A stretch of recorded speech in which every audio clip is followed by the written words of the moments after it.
Assalamualaikum warahmatullahi wabarakatuh. Bismillahirrahmanirrahim. Alhamdulillah. Alhamdulillahi wa kafa. Wassalatu wassalamu ala imami ahli safa wal wafa.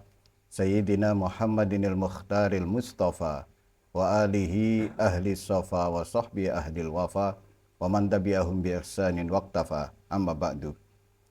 Saudara-saudaraku yang dirahmati oleh Allah Subhanahu wa taala, kembali kita melanjutkan kajian kitab Al-Anwar Al-Qudsiyah fi Ma'rifati Qawaidis Sufiyah. Terlebih dahulu, marilah kita buka dengan Ummul Quran suratul Fatihah dan surat Al-Ikhlas 3 kali. Kemudian kita sempurnakan dengan sholawat amrik.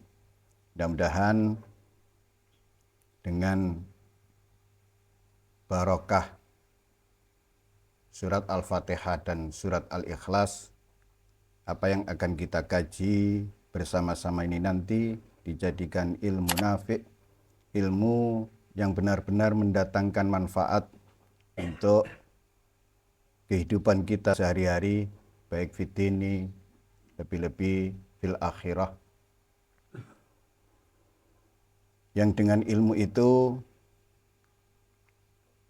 Allah menolak segala bentuk kemadharatan, segala bentuk halangan, rintangan, bahaya yang jika mengenai kita, menjadikan kita tidak bisa menyikapinya dengan baik. Juga ilmu yang menarik keberkahan-keberkahan hidup kita, baik hidup kita saat ini, lebih-lebih hidup kita nanti setelah kematian jasad kita, juga keberkahan di dalam beragama kita masing-masing. Ala hadhihin niyah wa ala kulli niyatin sholihah wa ila hadratin nabiyil mustafa.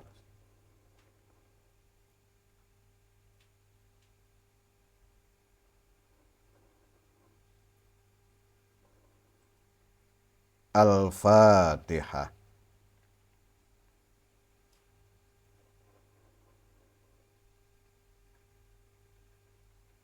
Al-Ikhlas.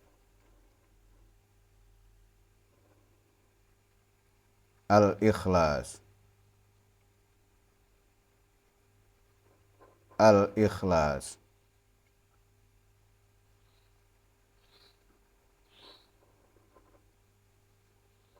Allahumma salli wa sallim ala Ahmada amrik wa Muhammadin khalqik wa as'ada kaunik adada khalqik wa ridha nafsik wa zinata arsyik wa midada kalimatik nas'aluka Allahumma bih wa faqihna fi dinih wa ahyina ala sunnatih wa amitna ala millatih wa ahsyurna fi zumratih. Bismillahirrahmanirrahim. Ya hadiyu ya alimu ya khabiru ya mubin. Ya hadiyu ya alimu ya khabiru ya mubin. Ya hadiyu ya alimu ya khabiru ya mubin. Ya hadiyu ya ya khabiru ya mubin. Ya hadiyu ya alimu ya khabiru ya mubin. Ya hadiyu ya alimu ya khabiru ya mubin. Ya hadiyu ya alimu ya khabiru ya mubin. Al-Fatihah. Bismillahirrahmanirrahim. Qala sahibu Al-Anwar Al-Qudsiyah fi Ma'rifati Qawaidis Sufiyah di Syekh Abdul Wahab bin Ahmad Asy-Sya'rani rahimahullahu ta'ala, nafa'anallahu bihi wa bi'ulumihi wa amaddana bi asrarihi wa a'ada alaina min barakatihi wa afadha alaina min nafahati fid dharaini amin. La radda li amrihi wa la mu'aqqiba li hukmih. Tidak ada yang dapat menolak perintahnya. Tidak ada yang dapat mengubah keputusannya.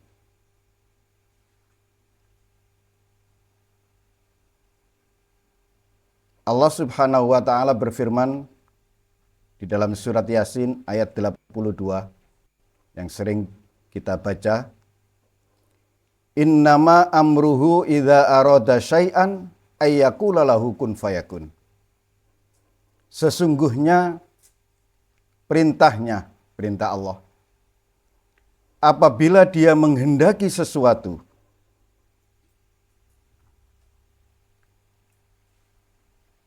dia berkata, jadilah, maka jadilah sesuatu itu.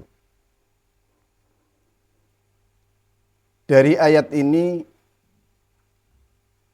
kita menjadi tahu bahwa ketika Allah menghendaki sesuatu, Allah tidak butuh proses.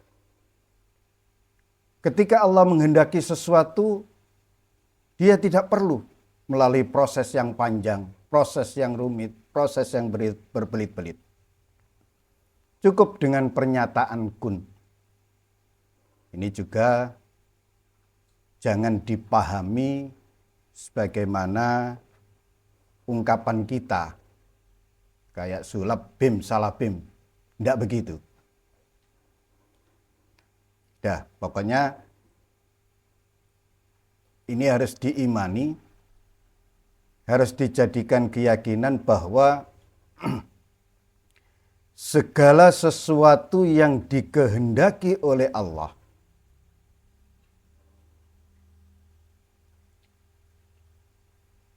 melalui perintah ini tidak perlu proses dan pasti terjadi. Maka di kalimat la radda li amrihi, tak seorang pun bisa menolak perintah Allah. Tak seorang pun yang dapat mengubah keputusan Allah. Kalau sudah dipahami bahwa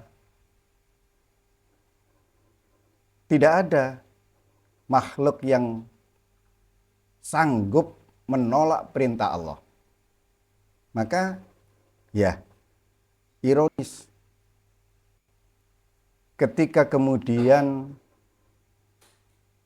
kita tidak melaksanakan perintahnya dengan benar dan baik.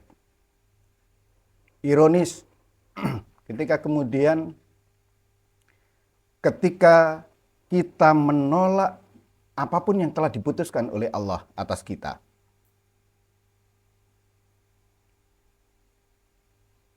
Nah, dari firman Allah di surat Yasin ini kita menjadi tahu bahwa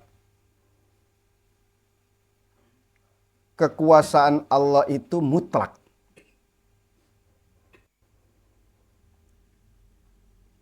Idza arada syai'an, ketika Allah menghendaki sesuatu, ya langsung terjadi. Apa yang dikehendaki oleh Allah pasti terjadi. Oleh karena itu, dalam proses penciptaan, alam semesta beserta seisinya ini, Allah tidak perlu waktu, usaha, yang itu tidak sama dengan makhluk. Kalau makhluk ketika akan membuat sesuatu, ia melalui proses perencanaan, ia melalui proses berpikir, dan seterusnya. Kemudian dari plan tersebut dilaksanakan. Nah, Allah di dalam menciptakan, di dalam menghendaki sesuatu, tidak seperti sebagaimana yang terjadi pada makhluk bernama manusia.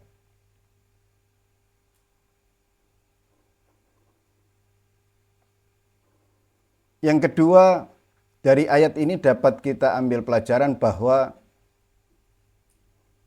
ketika Allah berkehendak untuk menciptakan sesuatu,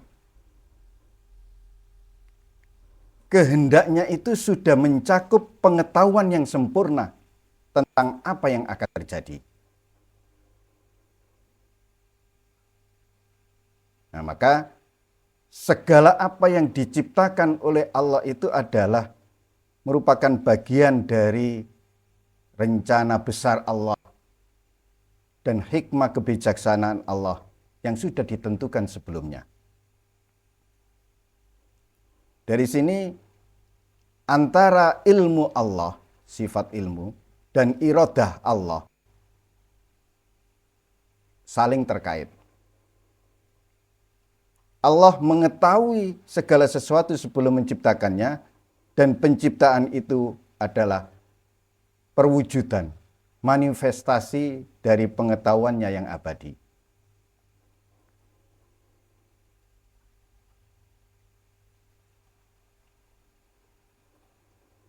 Dari sini kita bisa merenungkan bahwa sungguh Allah itu maha besar, sungguh Allah itu maha agung. Hanya dengan kun fayakunu, jadilah, ya terjadilah. Sekali lagi, ini jangan kemudian dipahami sebagaimana kita mengucapkan kalimat ya semisal bim salah bim terus kemudian menjadi. Enggak seperti itu. Maka jika kita memahami bahwa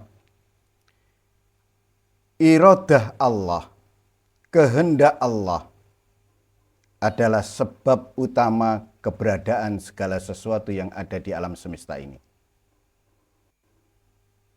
Jika Allah menghendaki, maka Ia akan menciptakan. Dan apa saja yang ada di alam semesta ini berjalan sesuai dengan kehendak Allah. Tidak ada yang tidak berjalan selaras dengan kehendak Allah. Gini, kita umpamakan kita ini seperti ombak yang ada di lautan.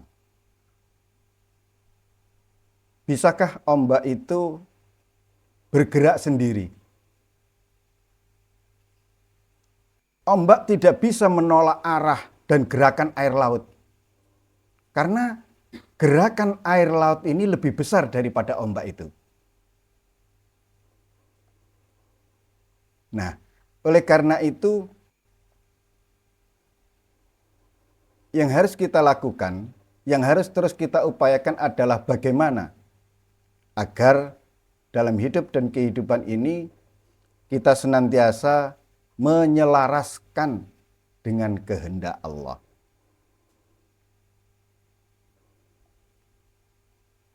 Kita tahu bahwa Allah memiliki hak prerogatif di setiap keputusan yang diambil. Tak seorang pun punya hak untuk mempertanyakan apa yang dilakukan oleh Allah, apa yang telah diputuskan oleh Allah.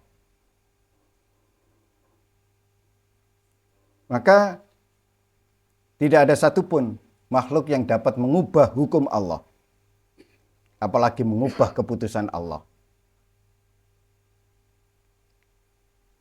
Jadilah kita tahu bahwa Alam semesta ini seluruhnya tanpa terkecuali berada dalam kendali Allah.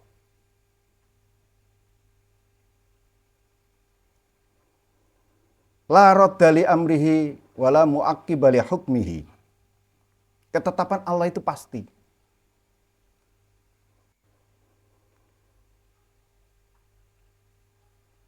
Ketetapan Allah itu bukan untuk menyiksa atau menyusahkan kita sebagai makhluknya.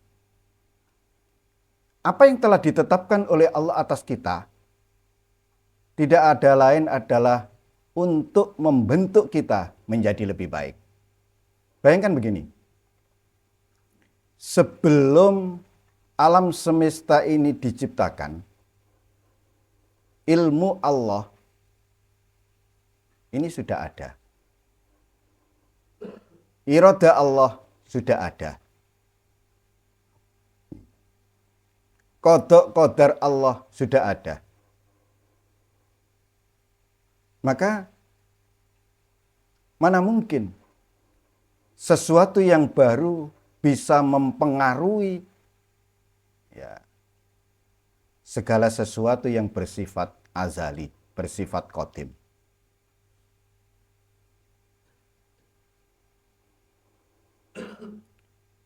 Sering kita kemudian dalam kehidupan sehari-hari ini kembali kepada sudut pandang kita masing-masing. Kita ambil contoh. Tiba-tiba sebuah rumah kebakaran atau terkena gempa kemudian roboh. Jika kita melihat hanya dari satu sisi, pasti itu adalah musibah, bencana bagi kita. Tapi ketika kita melihatnya, bahwa ini sudah menjadi kehendak Allah, ini sudah menjadi ketetapan Allah. Dan inilah cara Allah mengganti rumah yang roboh tadi dengan yang lebih baik. Maka seberapa besar tingkat makrifat seseorang kepada Allah akan menentukan sikapnya di saat ia ditimpa qada dan qadar yang seringkali kita mengistilahkan dengan takdir syar, khairihi wa syarrihi minallah. Seseorang yang tingkat pengenalannya, makrifatnya kepada Allah baik, ya pasti tidak akan mengeluh, apalagi protes. Yang ia lakukan adalah terus-menerus mencari hikmah di balik setiap takdir yang telah ditakdirkan atas dirinya. Maka jika suatu saat kita menghadapi sesuatu yang tidak kita inginkan, sesuatu yang tidak bisa kita ubah, ingatlah bahwa kita ini bagian dari arus besar yang mengalir menuju kebaikan. Allah tidak pernah bermaksud tidak baik di setiap takdir yang telah ditetapkan atas setiap hambanya. Oleh karena itu, ketika kita menyadari bahwa kita adalah bagian dari arus besar yang mengalir menuju kebaikan, menuju lebih baik lagi, sikap kita adalah jangan melawan arus. Ikuti arus. Berenanglah dengannya. Yu'til mulka may yasha wa yanzi'ul mulka mimman yasha wa yu'izzu man yasha wa yudhillu man yasha wa yudhillu man yasha wa yahdi man yasha. Kita tahu bahwa Allah yang memberikan kerajaan kepada siapa saja yang Dia kehendaki. Allah yang memberikan kekuasaan kepada siapa saja yang Dia kehendaki. Allah pula yang mencabut kerajaan dari siapa saja yang Dia kehendaki. Allah memuliakan siapa saja yang dikehendaki. Allah pula yang menghinakan siapa saja yang Dia kehendaki. Allah menyesatkan siapa saja yang Dia kehendaki. Dan Allah pula yang memberi hidayah kepada siapa saja yang Dia kehendaki. Walhasil, ini masih banyak ayat-ayat terkait dengan man yasha itu. Yu'til hikmah man yasha wa yaghfiru liman yasha wa yu'adzibu man yasha wa yatubullahu ala man yasha wa yusibu birahmati man yasha wa yakhluqu ma yasha wa yakhtar, dan seterusnya. Yakhtassu birahmati man yasha. Ini bisa kita cek. Dari sini bisa kita simpulkan bahwa Allah adalah sumber segala sesuatu. Allah sumber kekuasaan. Allah sumber kemuliaan. Allah sumber hidayah.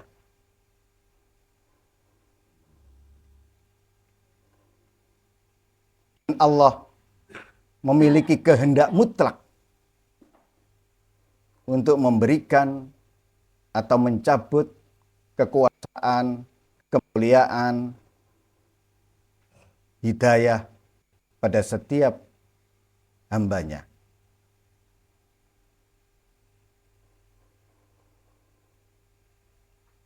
Nah, jika kita melihat dari sisi lahir, Allah memberikan kerajaan atau kekuasaan kepada siapa saja yang Dia kehendaki. Ya, bentuknya berupa jabatan, kekuasaan, dan sebagainya. Tapi jika kita lihat dari sisi spiritual, siapa saja yang dikehendaki oleh Allah diberi kerajaan, ia akan diberi kemampuan mengendalikan hawa nafsunya. Berarti ketika kita tidak diberi kemampuan untuk mengendalikan nafsu kita, ya ketika itu kita tidak dikehendaki diberi kerajaan oleh Allah.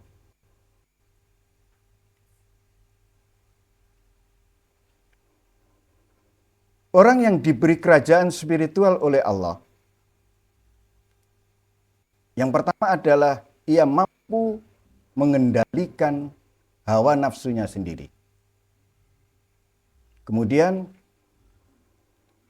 ia terus-menerus berusaha untuk tazkiyatun nafas, mensucikan jiwanya, membersihkan hatinya, dan seterusnya, dan seterusnya. Sebaliknya, orang yang dicabut kerajaan spiritual dari hatinya, yang tidak diberi kerajaan spiritual adalah ia yang dikuasai oleh hawa nafsunya. Ia yang dikuasai oleh ambisi duniawinya. Dari sini kemudian orang tersebut akan kehilangan kendali atas dirinya sendiri. Demikian pula dari sisi kemuliaan.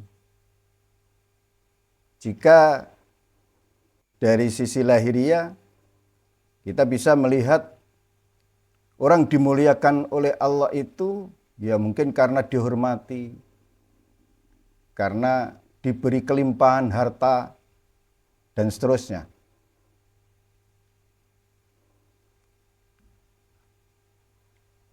Dalam salah satu kitab dijelaskan al-izzu ala kismain. Izzul zahir wa izzul batin. Kemuliaan itu terbagi menjadi dua. Ada kemuliaan lahir, ada kemuliaan batin. Fa'izzu zahir wa ta'zimul jah wa bu'dus said wa ihtiramun nas li sahibi wa liman ta'allaqa bihi. Kemuliaan lahir itu karena ya ketinggian pangkat. Jauhnya ia dari tercela, dimuliakan, dihormati oleh orang lain. Nah, sebab kemuliaan lahir ini adalah wasababuhu at-taqwa. Jangan kemudian mengejar kemuliaan yang hanya bersifat duniawi. Ketakwaan menyebabkan seseorang mendapatkan kemuliaan dari Allah. Yu'izzu man yasha. Allah memuliakan siapa saja yang Dia kehendaki. Artinya, ia diberi kemuliaan disebabkan oleh ketakwaannya kepada Allah. Wal ilmu. Kemudian ilmu diberi pengetahuan oleh Allah. Wal amal, amal soleh. Diberi kemampuan untuk beramal soleh. Wa makarimul akhlak, dan kemuliaan budi pekerti. Ini seperti kasakho, wa tawadu, wa husnul khuluq, wal ihsan ila ibadillah. Nah, itu jenis-jenis kemuliaan yang diberikan oleh Allah kepada hambanya yang dikehendaki. Itu baru kemuliaan zahir.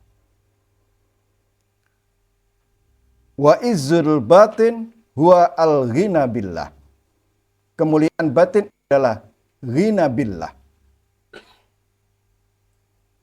Merasa kaya dengan Allah. Merasa cukup dengan Allah. Tidak butuh kepada selain Allah. Wa bima'rifatihi, dan makrifat kepada Allah. Wa taharrur min riqqit tama', merdeka dari perbudakan ketamakan. Dalam jiwanya tidak ada unsur-unsur tamak, berharap kepada selain Allah, berharap pemberian. Wa tahalli bihilyatil wara', dan menghiasi batinnya dengan hiasan wara', dengan hiasan wirai. Wirai dari sisi batinnya adalah kebergantungan seseorang hanya kepada Allah.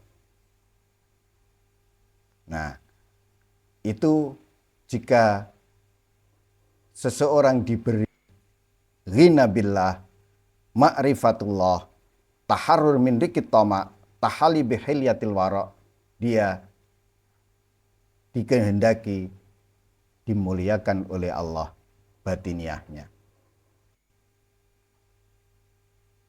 Apa yang menjadi sebab itu semua?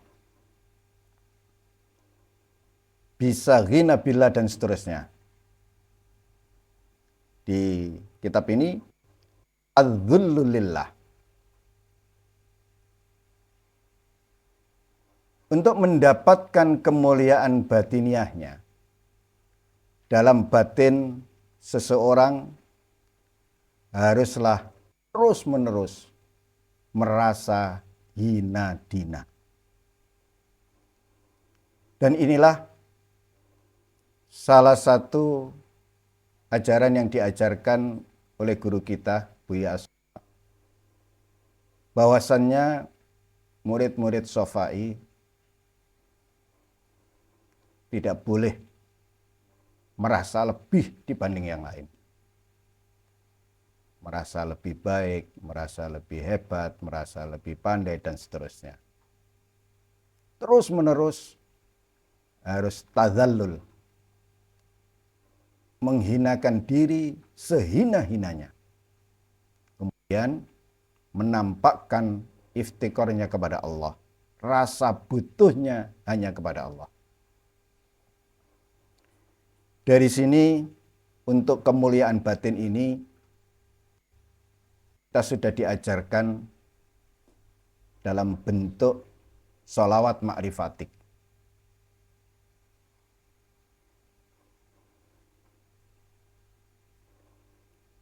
Allahumma salli ala sayyidina Muhammad ar-rasulil mustafa wan nabiyyil mujtaba wa sallim alaihi wa alihi syurafa wa sahbihin nujaba wa man tabi'ahum bi ihsanin waqtafa.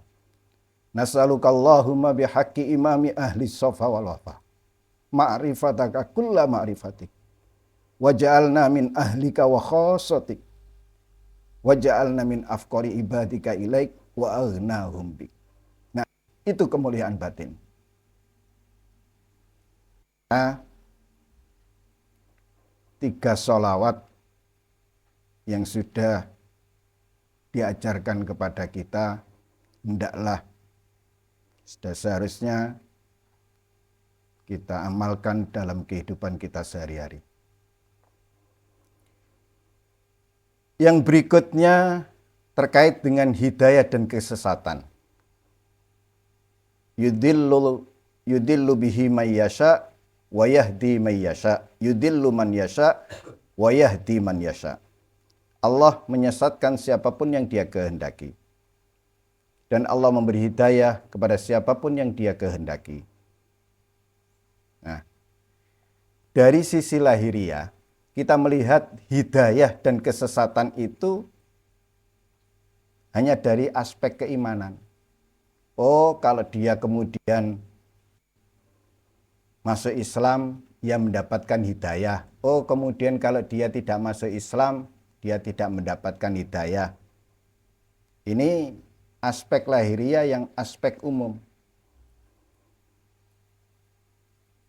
Maka hidayah batin atau hidayah khassah, inilah yang harus terus-menerus kita upayakan. Bagaimana agar Allah memberikan hidayah khusus kepada kita. Apa itu bentuknya?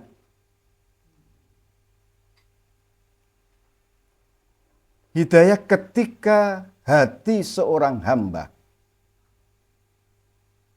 dibuka oleh Allah mengalami futuh untuk kemudian ditunjukkan hakikat Allah. Ya, diawali dari hidayah dipertemukan dengan wali yang mursyidah. Kalau di zaman Nabi, hidayah khususnya adalah dipertemukan dengan Nabi Agung Muhammad. Ini bukan dipertemukan secara lahiriah.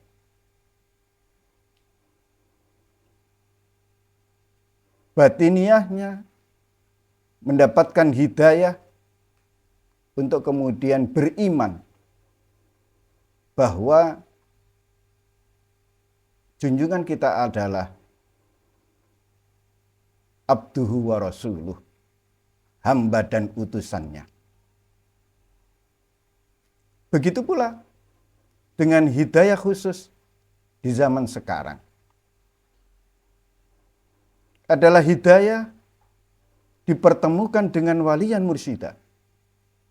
Kemudian berkeyakinan bahwa seorang waliyan mursyidah itu khalifatullah wa warithu rasulih.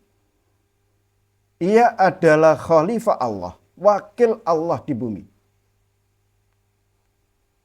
Namanya khalifatullah itu kalau di kitab-kitab tasawuf, ia adalah al-insan al-kamil.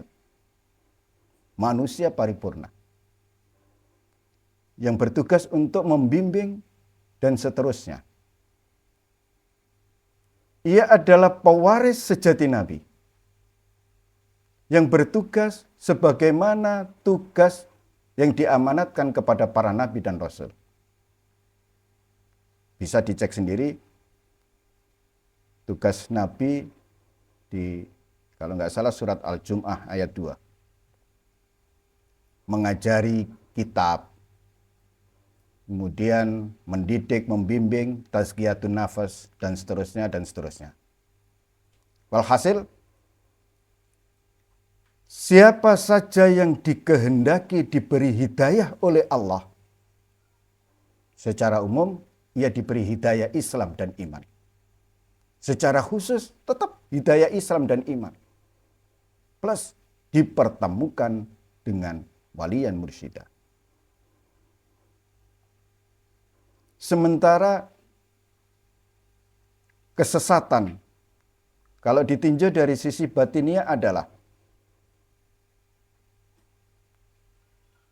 mereka-mereka yang terperangkap dalam keakuan dan keangkuhan. Terperangkap dalam ego dan kegemerlapan duniawi. Karena dengan keakuan dan keangkuhan itulah yang menutup hatinya dari memperoleh hidayah khusus.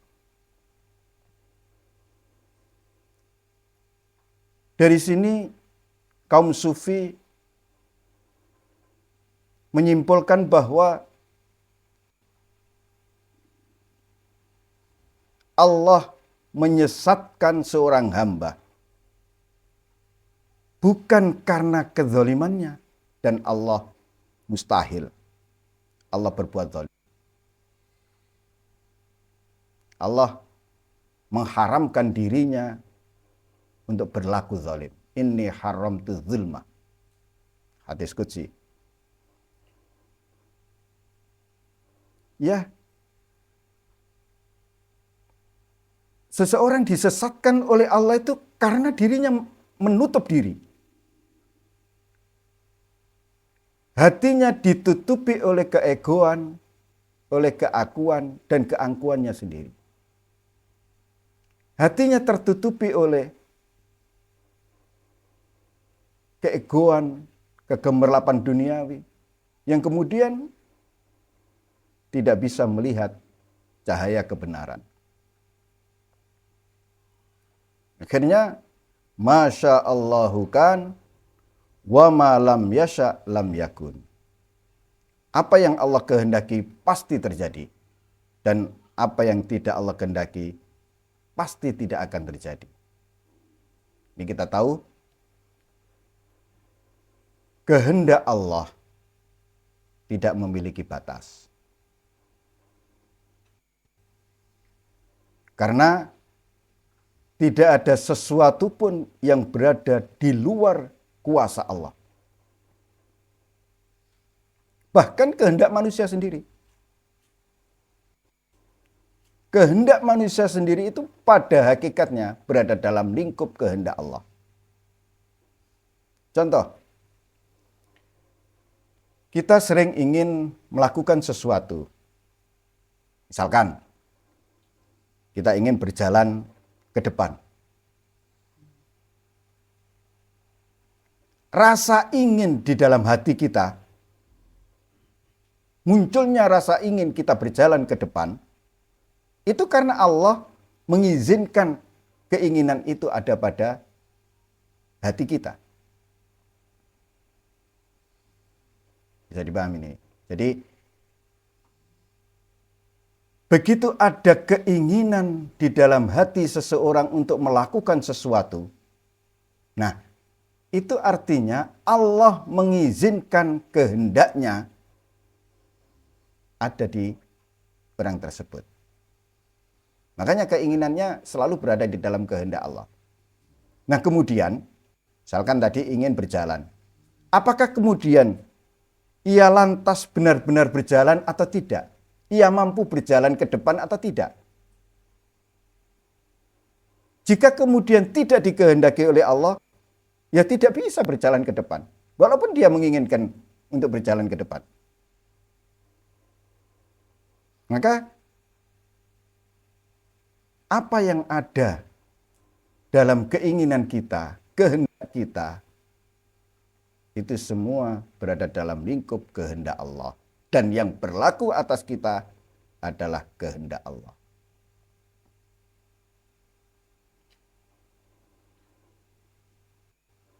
Dari sini dapat kita ambil pelajaran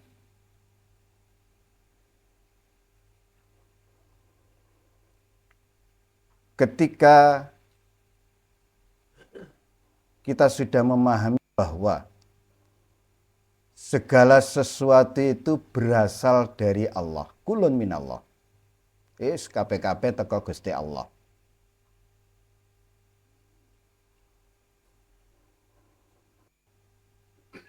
Jika ini benar-benar kita pahami di hati kita masing-masing, maka kita tidak akan pernah resah dan gelisah atas segala apa yang terjadi pada kita.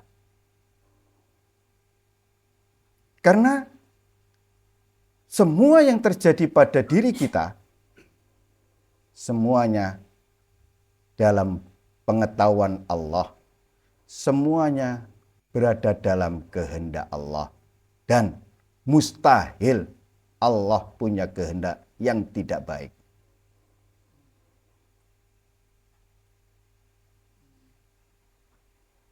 Maka apapun yang dikehendaki oleh Allah, itulah yang terbaik.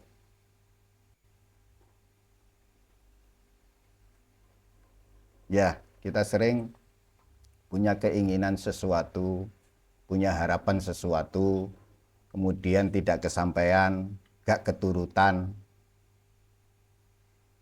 Pahamilah bahwa Allah tidak menghendaki itu. Dan itulah yang terbaik buat kita.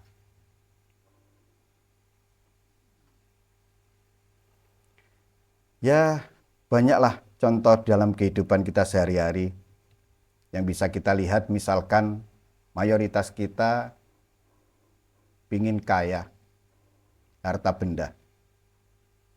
Kemudian dengan upaya kerja keras, bahkan kerja cerdas, siang malam, ibarat ya kaki dipakai kepala, kepala jadi kaki dan seterusnya. Kok tetap miskin ya?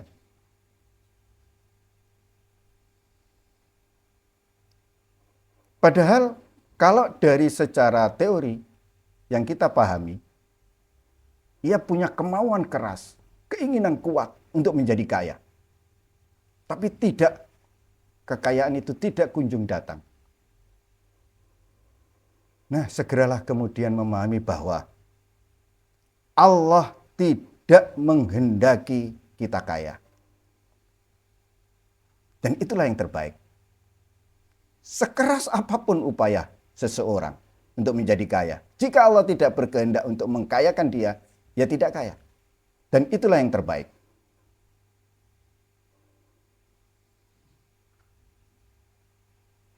Maka yang harus kemudian kita sikapi, bagaimana kita menerima itu.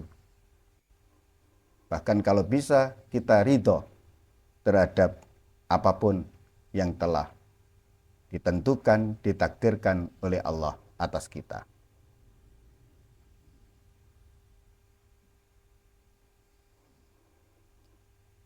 Kita harus meyakini bahwa Allah lebih tahu yang terbaik buat kita dibandingkan kita. Kita tahu ini sudah seperti gambaran anak kita. Misalkan dia sedang sakit batuk. Kemudian dia ingin beli es. Sementara dia dalam kondisi batuk pilek. Dia ingin banget dibelikan es.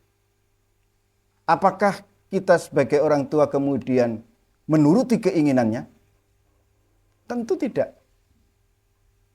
Karena dengan tidak menuruti keinginan si anak itu, justru untuk kebaikan si anak tersebut. Nah, gambaran seperti ini jauh dibandingkan, ya nggak bisa. Kehendak, maksud, tujuan Allah dibandingkan makhluk itu nggak bisa. Jauh lebih baik. Maka setiap kali, ini yang terus menerus harus kita ingat, setiap kali kita menginginkan sesuatu dan keinginan kita tidak kunjung terwujud, yakinlah bahwa itulah yang terbaik buat kita. Sikapi, hadapi dengan sabar, tawakal, ridho. Silakan sampean pelajari, baca riwayat kisah para wali Allah. Kenapa bisa mereka kemudian menjadi waliullah? Waliullah itu orang yang benar-benar berada dalam kekuasaan Allah, dalam genggaman Allah. Mereka yang benar-benar telah dikuasai oleh Allah sepenuhnya, jiwanya, batiniahnya. Mereka tidak pernah menginginkan sesuatu untuk dirinya sendiri.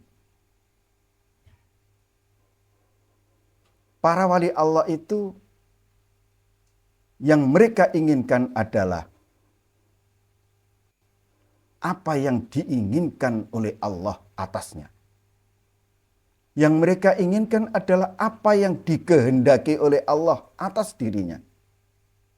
Bukan keinginannya.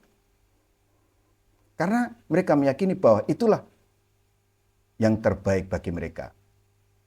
Makanya sering kata-kata mereka, kalimat-kalimat mutiara hikmah mereka adalah ketika mereka meminta kemudian tidak diijabah, mereka justru bersorak gembira. Karena yang berlaku atas dirinya adalah kehendak Allah, bukan keinginannya.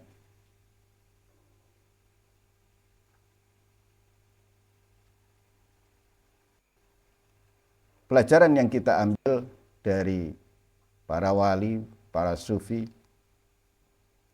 mereka berkata, jika engkau menghendaki sesuatu dan Allah tidak menghendakinya untukmu sesuatu itu, maka keinginanmu itu akan pernah menjadi nyata. Saya ulangi lagi. Jika engkau menginginkan sesuatu dan Allah tidak menghendakinya sesuatu itu untukmu, maka keinginan itu sampai kapanpun tidak akan pernah menjadi nyata. Maka bagaimana sikap kita yang terbaik? Serahkanlah seluruh keinginan kita hanya kepada Allah. Jangan memaksa sesuatu terjadi. Jangan memaksakan keinginan kita. Karena tidak ada yang sulit bagi Allah. Jika Allah benar-benar berkehendak untuk mewujudkan sesuatu yang kita impikan, yang kita harapkan, apa sulitnya? Tidak ada yang sulit. Bim salabim. Masih misalkan sekarang kondisinya paling miskin, mendadak dikayakan. Tidak ada yang sulit bagi Allah jika Allah berkehendak. Sebaliknya, jika Allah memang tidak menghendaki sesuatu itu buat kita, sekuat apapun usaha kita, tidak akan pernah terjadi itu. Tidak akan pernah kita dapatkan itu.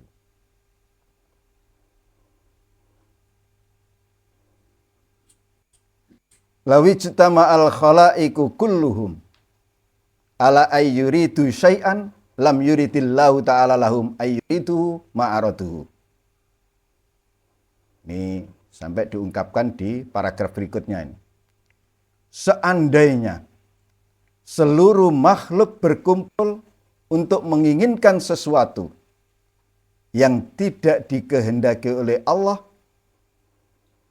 agar mereka menginginkannya, maka mereka tidak akan mampu menginginkannya. Sekedar ingin aja, kalau Allah tidak menghendaki itu ada keinginan di hati seluruh makhluk, tidak terjadi. Ini belum wujud. Maka keinginan yang ada di dalam hati kita itu, sekali lagi, benar-benar bagian dari kehendak Allah. Jika seluruh makhluk menginginkan misalkan, menginginkan sesuatu, sementara Allah tidak menghendaki keinginan itu ada di dalam makhluk, di dalam hatinya, ya tidak akan pernah ada keinginan itu.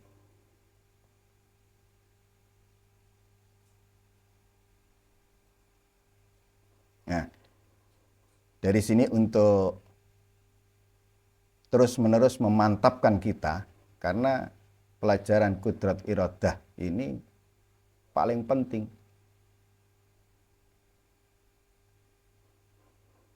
Kita pahami bahwa tidak ada kehendak yang benar-benar milik makhluk. Makhluk tidak punya kehendak. Ini dilihat dari sisi keberadaan Allah, wujud Allah. Makhluk tidak punya keinginan. Karena keinginan makhluk itu keinginannya Allah. Keinginan makhluk itu pantulan dari kehendak Allah. Ya sama, kalau diibaratkan kita bercermin, misalkan gitu.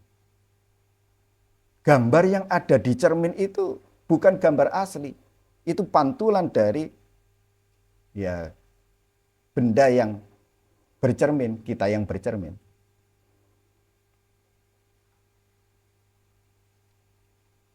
Maka jika Allah tidak mengerti sesuatu untuk makhluknya, makhluk tidak akan mampu menginginkannya, apalagi mewujudkan.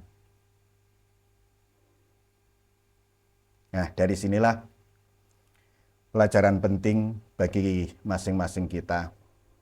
Ketika di dalam hati kita dikerentekno, dikersakno, ada hal-hal baik, dikerentekno nang keapian, dikersakno, dikehendaki untuk melakukan suatu kebaikan, segerakan, jangan ditunda. Karena boleh jadi suatu hari nanti engkau tidak diberi kerentek, tidak diberi keinginan, kehendak untuk berbuat baik. Misal, tiba-tiba ingin ikut ngaji, segerakan diikuti. Karena boleh jadi suatu saat nanti ketika tidak engkau perturutkan keinginan baik itu, engkau tidak diberi keinginan baik.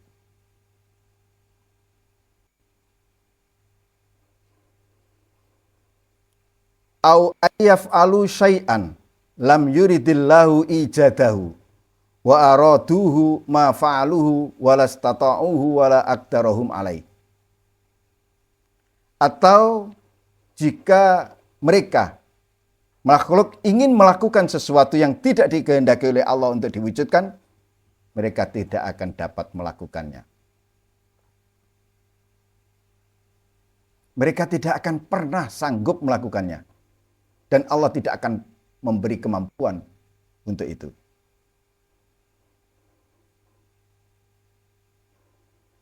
Sampai melakukan sesuatu yang tidak dikehendaki Allah, ya tidak akan pernah terjadi itu.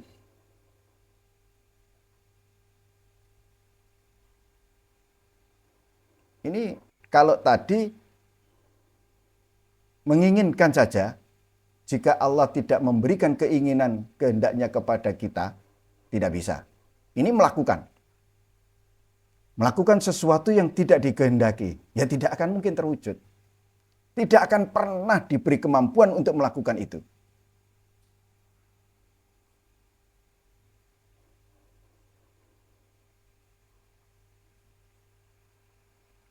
Nah, jika kemudian kita memahami apa saja yang terjadi, yang kita lakukan, itu semua terjadi jika Allah menghendaki.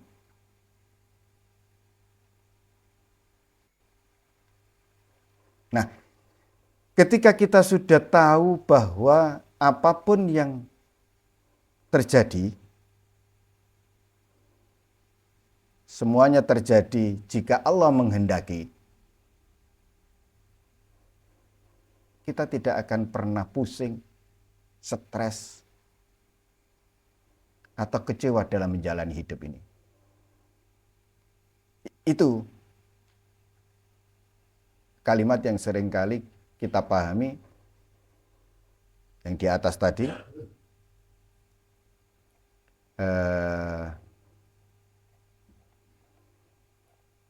Masya Allahu kan wa malam yasa lam yakun. Apapun yang dikehendaki oleh Allah pasti terjadi, dan apapun yang tidak dikehendaki oleh Allah pasti tidak terjadi.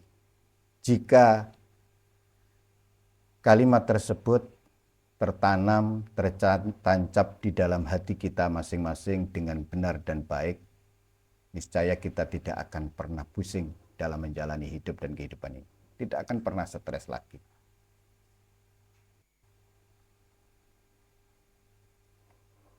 Di sebuah hadis qudsi, ini hadis yang panjang,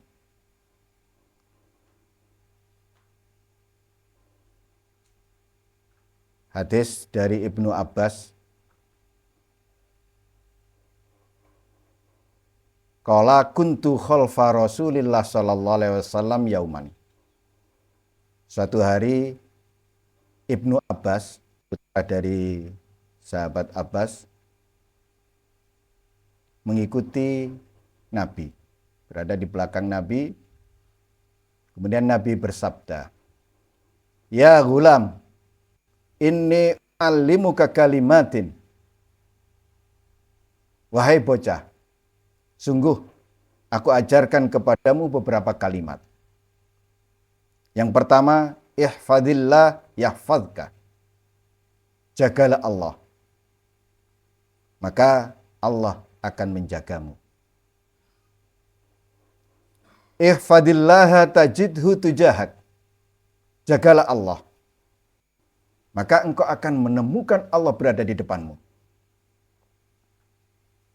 Ini kalimat singkat padat, tapi muatannya luar biasa. Idza sa'alta fas'alillah. Ketika engkau meminta, mintalah hanya kepada Allah. Wa idza sta'anta fasta'in billah. Jika engkau minta tolonglah hanya kepada Allah.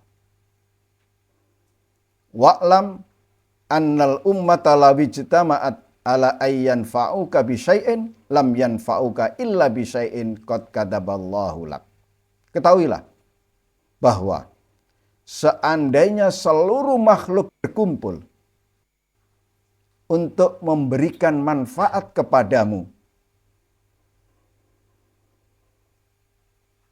mereka tidak akan pernah bisa memberikan manfaat kepadamu kecuali apa yang telah ditetapkan oleh Allah atasmu.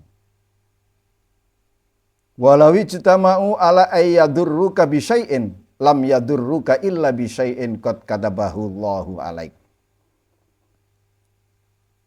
Dan seandainya seluruh makhluk berkumpul untuk membuatmu berbuat madarat kepadamu, mencelakakan dirimu, membahayakan dirimu, mereka tidak akan pernah mampu berbuat madarat, mencelakakan dirimu, kecuali apa yang telah ditetapkan oleh Allah atasmu.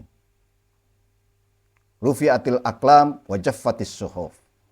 Nah, setelah diketok oleh Allah, ini pena diangkat, bukunya wis ditutup.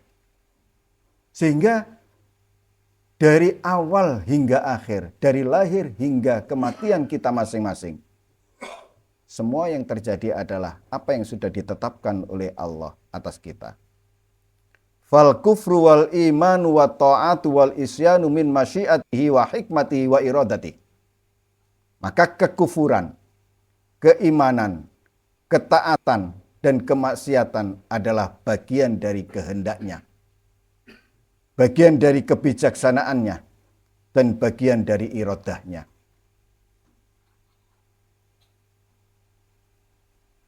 Ya, hadis qudsi itu tadi.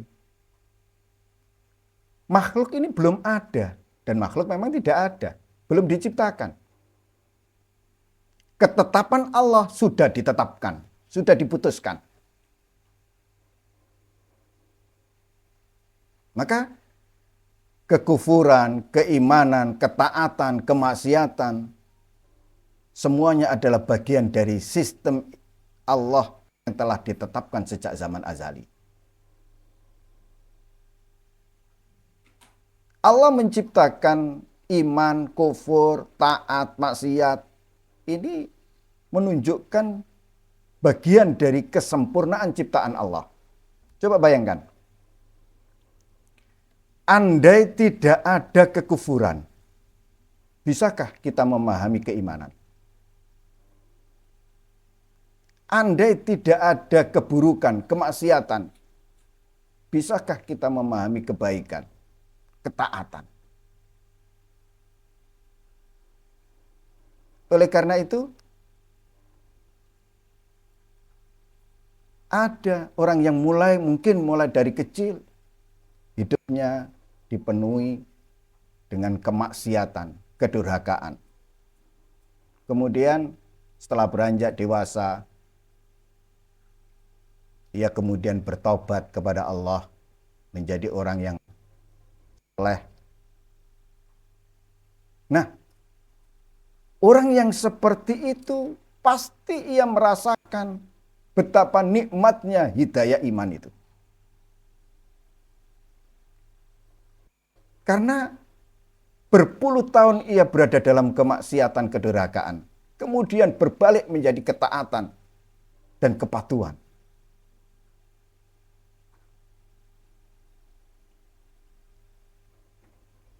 Ya, kalau sulit bayangkan gini. Tahun-tahun kita hidup dalam kekurangan. Gak enak tok.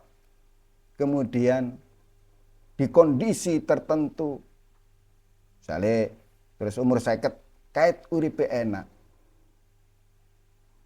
kait serba berkecukupan bahkan berlebihan. Loh, betapa nikmatnya kemudian kita merasakan kondisi berkecukupan bahkan berlebihan itu. Seperti itu.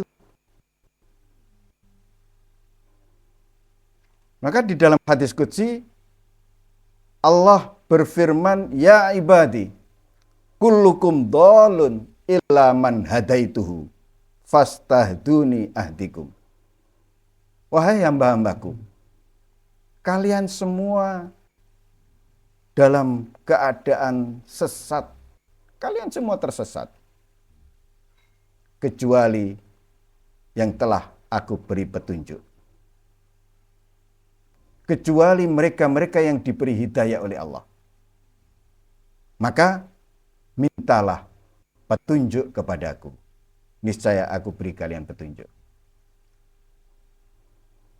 Nah, ini harus terus-menerus kita lakukan. Ketika kita membaca ihdinas siratal mustaqim, jangan hanya lisan kita mengucapkan ihdinas siratal mustaqim. Hayati, sertakan hati bahwa kita benar-benar minta diberi petunjuk oleh Allah ke jalan yang lurus. Kita minta ditetapkan hidayah tersebut pada diri kita. Kita minta terus diperbaharui hidayah kita. Jadi ini diskusinya, dasarnya. Kullukum dhalun illa man hadaituhu, fastahduni ahdikum. Kalian semua dalam keadaan tersesat, kecuali yang aku beri hidayah. Maka mintalah selalu hidayah kepada Allah, niscaya Allah akan memberikan hidayahnya kepada kita. Ini peringatan bagi kita, tidak boleh lantas kemudian kita merasa bangga diri, kita merasa sombong, meremehkan, menghina mereka-mereka yang belum mendapatkan hidayah. Dalam hadis qudsi lain Allah berfirman, "Ya ibadi, innama hiya a'malukum uhsiha lakum. Faman wajada khairan falyahmadillah, waman wajada ghaira dzalik fala yalumanna illa nafsah." Ini juga hadis qudsi panjang. Kemudian ini kalimat terakhir. Wahai hamba-hambaku, sesungguhnya itu hanyalah amal perbuatan kalian yang aku hitung untuk kalian. Maka siapa yang mendapati kebaikan, hendaklah ia memuji Allah. Dan siapa yang mendapati selain itu, mendapati keburukan, maka janganlah ia menyalahkan siapapun kecuali dirinya sendiri. Ya, yang nomor satu, ketika kita dikehendaki baik, dijalankan baik, dikehendaki melakukan ketaatan demi ketaatan, jangan lupa dahulukan memuji Allah. Karena kebaikan, ketaatan yang kita lakukan itu bukan karena kita hebat, bukan karena daya dan kekuatan kita, tapi itu sepenuhnya karena Allah memberikan kemampuan, kekuatan kepada kita untuk melaksanakannya. Tanpa kehendak Allah, kita tidak akan mungkin berbuat kebaikan. Demikian pula, di saat kita mendapati kondisi kita yang sebaliknya, mendapati keburukan, mendapati kesialan, dan seterusnya, yang pertama sekali adalah jangan pernah menyalahkan takdir. Jangan pernah menyalahkan siapapun selain diri sendiri. Fala yalumanna illa nafsa. Sumber keburukan, sumber kesialan, sumber keapesan, sumber yang tidak enak-enak adalah diri kita sendiri.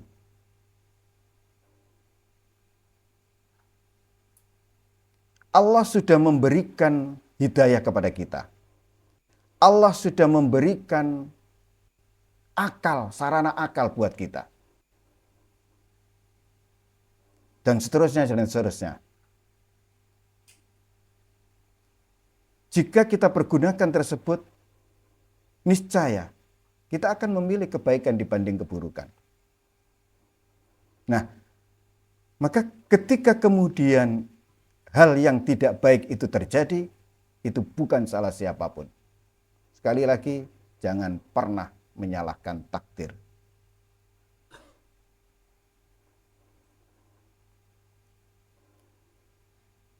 Sekarang kita balik kondisinya. Jika Allah menghendaki sesuatu itu terjadi pada kita, pasti ada hikmah, ada rahasia di balik itu semua.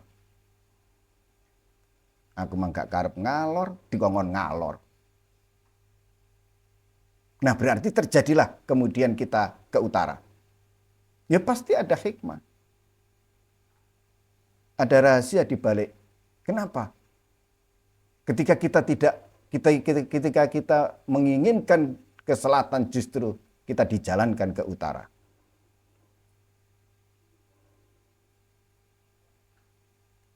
Demikian pula ketika misalkan sampean sudah niat ngaji, niat berangkat ngaji, kemudian di tengah perjalanan sampean menggok, gak sida ngaji, menggok nang warung kopi. Nah, misalkan begitu. Oh, sanjane berarti dikersakno nang warung kopi gak ngaji. Oh. Maka ketika hal tidak baik itu terjadi pada kita, jangan pernah bertanya mengapa itu terjadi pada kita. Tuas, wong itu sudah dikehendaki oleh Allah.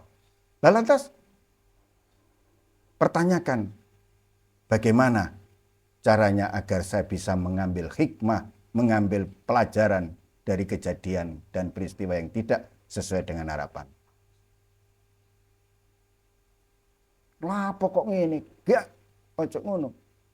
Segeralah kemudian bertanya untuk mencari hikmah rahasia di balik itu semua.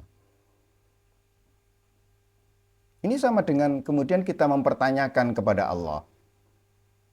Mengapa Allah menciptakan keburukan, kemaksiatan dan seterusnya? Ya apa rek? Wong itu semua diciptakan oleh Allah, menunjukkan kesempurnaan Allah. Salah pertanyaannya. Pertanyaannya adalah bagaimana agar kita bisa menghindari keburukan? Bagaimana agar kita bisa menjauhi kemaksiatan? Nah, pertanyaan seperti itu.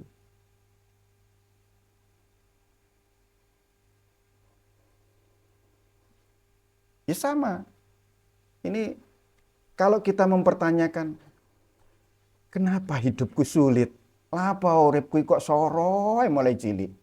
Ini mempertanyakan Tuhan, salah ini. Ini protes. Tuas. Nah, ya pertanyaannya yang diganti. Di kondisi seperti itu, apa ya yang bisa aku perbaiki dalam hidup ini? Apa kok ngono? Berarti ono sing salah di awakku. Ada yang harus aku perbaiki dalam hidup ini. Nah, ngono para to pinter. Yes.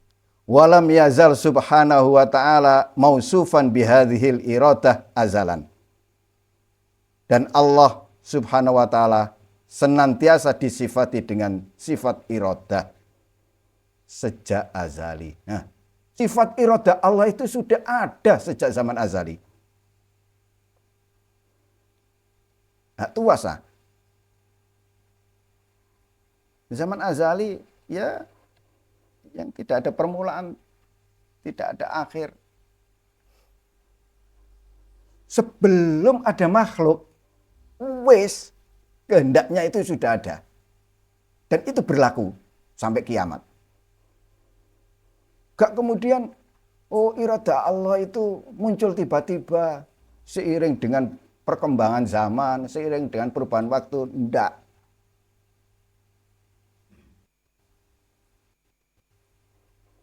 Ya sama dengan sifat-sifat yang lain, kudrot, hayat, ilmu, dan seterusnya itu.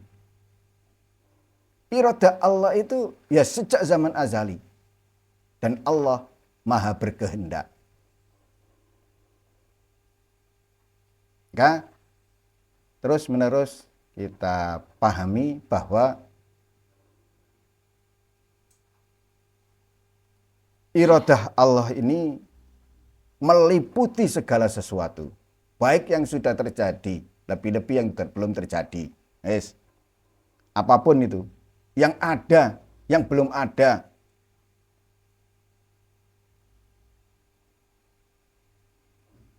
Yang terjadi di alam semesta ini, yang akan terjadi, yang belum terjadi, dan seterusnya. Ini semuanya diliputi oleh kehendak Allah. Dan kehendak Allah munazzahun, disucikan, terbebas dari segala kekurangan. Maka Allah tidak butuh makhluk. Kehendak Allah tidak bisa dipengaruhi oleh apapun.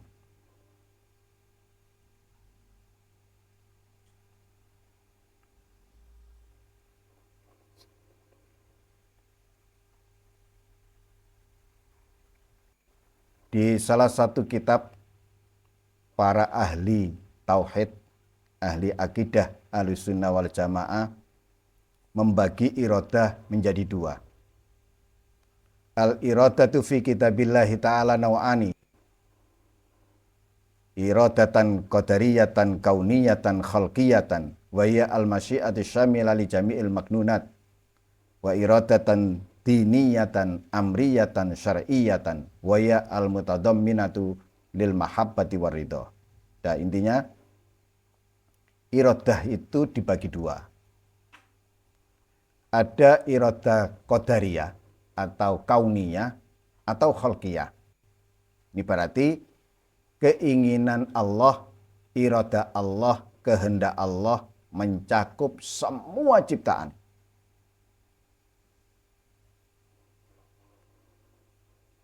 Ini meliputi seluruhnya di alam semesta ini.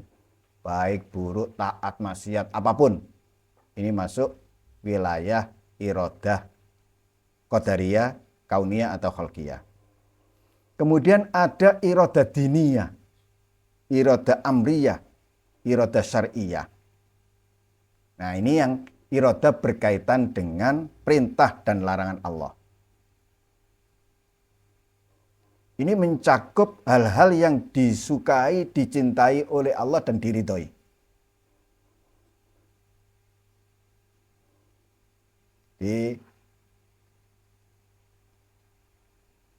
Apapun perbuatan makhluk, ini kalau secara kholqiyah, secara ciptaannya, semuanya kehendak Allah.